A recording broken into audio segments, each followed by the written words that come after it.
Akkam jirtan hordoftoota keenya kabajamoo eegaa torban tokkoof yookiin guyyoota muraasa darbaniif badee ture amma immoo dhufee jira.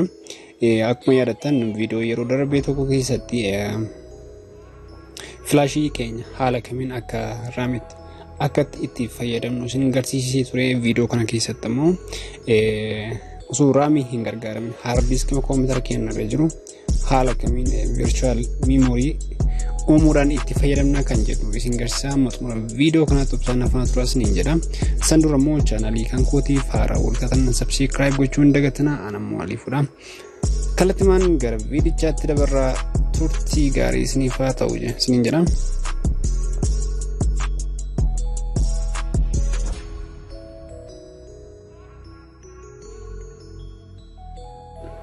Egaa jalqaba irratti my computer isa jedhu banuu qabna jechaadha. Gaafa bannu haala kanaan nuuf banama. Erga bannee booda memory yookiin immoo raamiin koompiyuutera keenya jiru hammam akka jiru qabnu adda baasnee beekuu qabna jechuudha. Kana gochuudhaaf immoo jalqaba right click gochuudhaan idduma erga bannee booda property kan jedhu kana keessa ilaalaa argaa jirtan kanatti amma iddoo kanarratti install memory jedha. Install memory amma sirra jiru GB 4 dha. Computer GB 4 ti. Computer GB 4 kun faayilota gurguddaa kanneen akka Adobe After Effects haa ta'u wantoota almost software gurguddaa gaafa itti fayyadamnu baay'ee busy dha. Wantoota muraasa wantoota salphaatti fayyadamte malee baay'ee busy ta'a jechuudha. Isa kana immoo akka nu rakkisneef immoo virtual memory uumachuudhaan irra fayyadamuu danda'u qabna jechuudha. Kanas kan uumnu yeroo tokko virtual memory hard disk keenya gubbaarra gaafa uumnu nu jalaa fail ta'uu danda'a waan ta'eef kana immoo akka fail hin taanetti akkaataa itti uumnudha kan isin agarsiisu viidiyoo kana keessa jechuudha.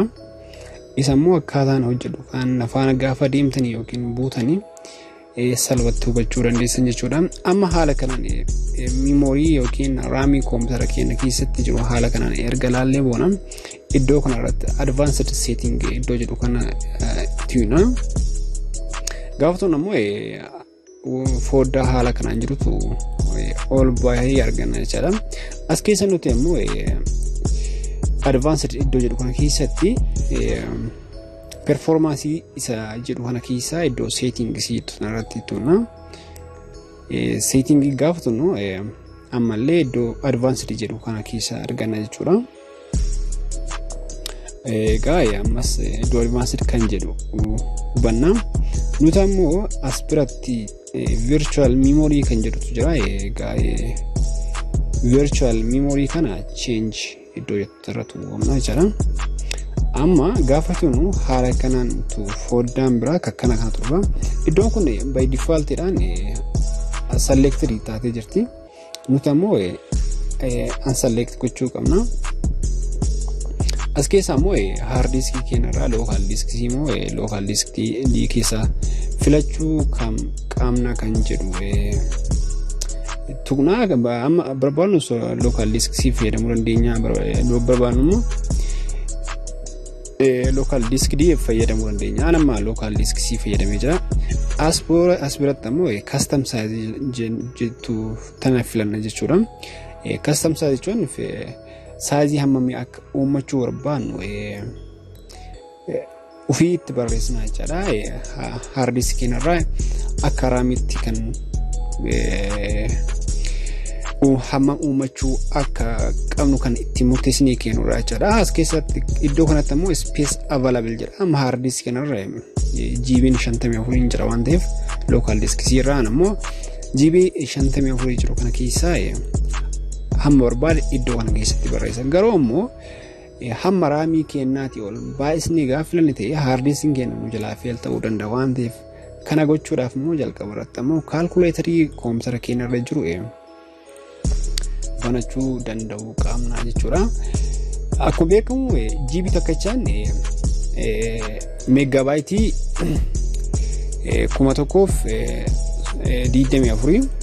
1024 baay'isuu GB 4 jenna. Koompiyuutera kana GB 4 waan jiruuf jechuudha. GB 4 kana meeqaan baasna tokko tuqaa 5 baasnaa gaafa baasnu immoo hagan argannaa jecha 6,000 fi 144 argannaa jechaadha. Nuti ammoo egaa iddoo kanarratti 6,144 barreessina. Iddoo lammataa kanarrattis 6,144 barreessina jecha ergas booda okay iddoo jettu kanarratti tuqna jechaadha. Kana jechuun amma koompiitarri keenya kun restart gochuu qabna effect ta'uudhaaf jedha. Restart gaafa goonu koompiitarri keenya kun restart nuta virtual memory amma nu hojjanne kun haala kanaanidha. Boodarratti haala kanaan eegoona jechaadha. Asitti immoo background service kan jedhu filannaa okay tuna jechuudha. Amma immoo asittis okay tuna haala kanaan virtual memory koompiitara keenya gubbaarratti salphumatti hard disk keenya irraa uummachuudhaan koompiitara keenya performance isaa yookiin ammoo saffisaa dabalachuu dandeenya jechaadha. Waan hordoftaniif ulfaadhaa isiniin jedha. Viidiyoo har'aaf qabu asmarratti raawwadhaa. Viidiyoo biraan qabadhee dhufaa. Ammasiif nagaatti isiniin jedha. Chaanaliin kootiif haaraa hawwataa immoo subscribe gochuun hin dagatinaa. Viidiyoo kutaa tokkoffaa kan flashii yookiin USB flash drive keenya akkaataa raamiitti itti fayyadamuu dandeenyu end screen irra isiniif kaa'ee akkasumas description keessatti link isiniif barreessaa. Isas daawwachuu hin dagatinaa. Haaluma salphaa ta'een flashii mobaayila keenya akkaataa flashii muuziqaa akkatti yookiin haala kamiin akka raamii goonee itti fayyadamuu akka dandeenyu isin agarsiisan isas daawwadhaa. Innis viidiyoo baay'ee gaariidha jedhee yaada. Har'aaf xumuree jira. Nagaatti.